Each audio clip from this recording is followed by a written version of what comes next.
Why do you keep ending up in the same place? With the same arguments, the same relationship, the same procrastination, the same stress, the same promise that, you know what, Monday will be different.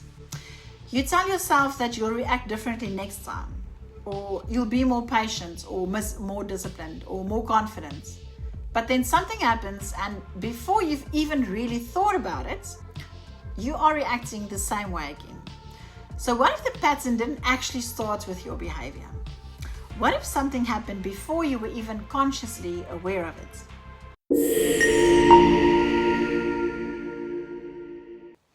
Hi, I'm Antoinette Schminker, and welcome to Pause for Clarity, where we uncover the truth about why we think, feel, and behave the way that we do, so that we can stop living in survival mode and start living with clarity. So today we're asking the question, why do I keep repeating the same pattern?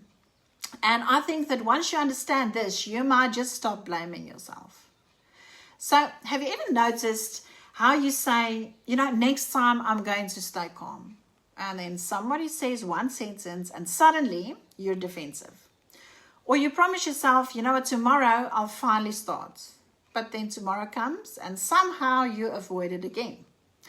Or maybe you keep attracting the same kind of relationship. Different person, same pattern. Different job, same frustration. Different year, same struggle. Or maybe you keep getting into relationships where you feel like you are giving more than what you're receiving. Or perhaps you keep choosing people who are emotionally unavailable. And eventually you wonder, why does this always happen to me? But here's something interesting. When you really think about it, you might even notice that the patterns that you have in your personal relationships are also showing up in your business. It's a different client, it's a different colleague, it's a different business partner, but it is the same dynamic. Or maybe you keep overcommitting. You say yes when really you really want to say no. Or you take on too much and then you feel resentful because nobody seems to appreciate everything that you are doing. Or maybe you keep putting off that one thing that you know would take your business forward. And you tell yourself, next month I'm going to do it.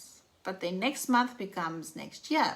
And then eventually you are wondering, why are you still sitting in the same spot that you were? Or perhaps every year you swear, this year I'm going to take my family on a vacation or a holiday. And then December comes and you've stayed home for an entire year again. Different year, same results.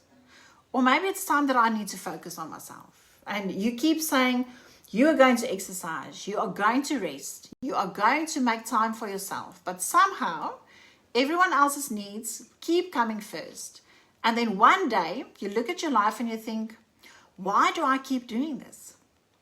Maybe you've even promised yourself that this time will be different and this time I really mean it. But then the same situation comes along and you react in exactly the same way. And eventually you start thinking, maybe this is just me. But what if it isn't? What if there is something happening underneath all of this that you are simply not aware of? And here's what I want to show you today.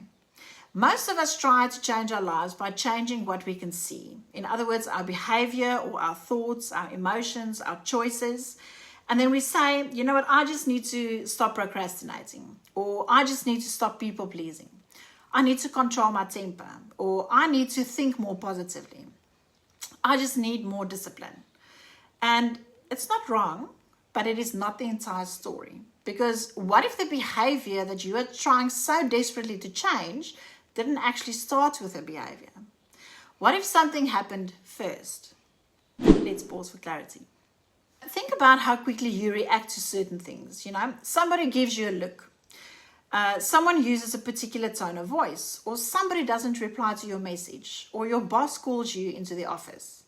Your partner says something that you've heard 100 times before, and then suddenly something happens inside of you. Your heart rate changes, your breathing changes, your muscles tighten, or maybe you feel that knot in your stomach, and then the thoughts come. Here we go again. I knew it. He doesn't respect me. She's angry with me. Or I've done something wrong. But here's what I want you to understand. Sometimes your reaction has already started before you've consciously made sense of what is actually happening. And that is where this really gets interesting. Because what is happening underneath? What is happening in your subconscious mind? So if you think of your subconscious mind as a library, throughout your life, you've been collecting files about your needs, about your values, about your convictions, your hurts, your fears, your experiences, and all of these things that you've experienced, and all of these things that you've learned, all of these things that have made an impact on you. And your brain uses that information, because one of the things that your brain is constantly doing is it's trying to predict and protect. So it is asking, have I experienced something like this before, or is this safe? Okay, so let me give you an example. Let's take something as simple as respect, right? So respect might be very important to you. But what respect looks like to you may be very different from what it looks like to somebody else. And maybe for you, it's somebody's tone of voice, or the way that they actually look at you, or their body language, or the way that they approach you. Now imagine somebody walks up to you and speaks to you in a certain way, and something about their tone feels disrespectful. Before you've consciously thought about, I don't like the way that this person is speaking to me, your body may already have responded. So your heart rate changes, or your jaw tightens, or your breathing changes, your muscles tense, and then your thoughts arrive. What? Who does this person think they are? Or, I don't like this person. I'm not going to let this person speak to me like that. And then suddenly you are reacting. But here's the important part. The reaction didn't necessarily start with a thought. Something underneath your conscious awareness had already been activated, and you may not even know what it was. And this is where the patterns comes in. Now, imagine that happening over and over again. You know, something happens, your system recognizes something gets activated, your thoughts follow, your emotions follow, your behavior follows, and then you get a result. And you look at the results and you say, see, this always happens to me. And the next time something similar happens, the pattern starts again. And this is why you can generally promise yourself that, you know what, next time I'm going to react differently, and you can mean it. But then the trigger appears and you go, and there you go again. It's the same reaction, the same behavior, the same result, different situation, same pattern. And this is why trying harder doesn't always work. And this is where I think we misunderstand change, because when we see the behavior, well, we attack the behavior. It's like, just stop doing that, or, you know, just try harder, or just have more discipline, or think positively. And maybe it works for a while. But if we never look at what is actually driving this response underneath the surface, the pattern can return. And this is why you can read the books, you can listen to the podcasts, you can understand exactly what you should be doing, and you can even know your pattern and still find yourself doing it, because knowing I do this is not necessarily the same as understanding what is driving me to do this, and those two are very different things. And this is also where the work that I do is different, because I don't only look at the behavior that we can see on the surface. You know, because if I simply tell you that just stop procrastinating, well, you probably already know that. Or if I tell you you need to have better boundaries, you may already know that too. And if I tell you just stop reacting like that, well, you've probably told yourself that 100 times before. So the question isn't only what are you doing? We need to understand what is driving it. So with neurocoaching, this is why we work with the impulse, which is underneath the pattern. So we go beneath the conscious behavior to understand what is actually driving the response. Because think about this. You can't simply think your way out of something that you weren't consciously thinking your way into. And that is why deeper change requires more than trying harder. So here is the truth that I really want you to hear today.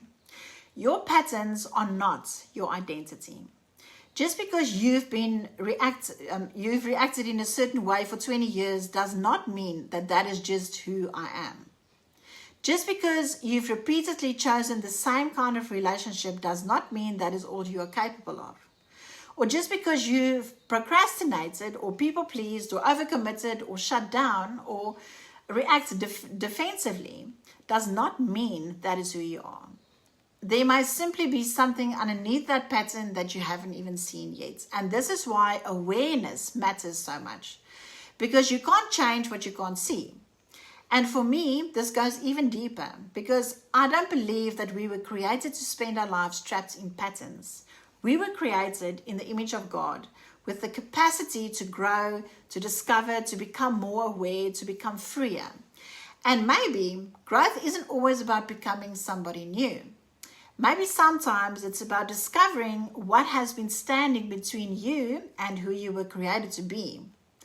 So the next time that you find yourself saying, why do I keep doing this? I don't want you to immediately, think, oh, I'm lazy, or I'm useless, or I'm undisciplined, or this is just who I am.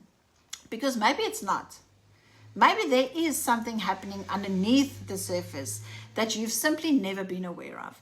And that is actually good news, because if a pattern was learned, and if a response develops, or if something underneath has been driving the behavior, then there is something there that can be uncovered and processed and changed.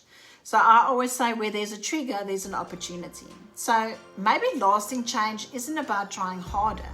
Maybe you have to go deeper, because the behavior that you can see might only be the surface. So the real question is, what is driving it underneath? And when that becomes clear, you finally have the opportunity to respond differently. Not because you are forcing yourself to become somebody else, but because you are no longer being unconsciously driven by the same old pattern. And that is where clarity begins.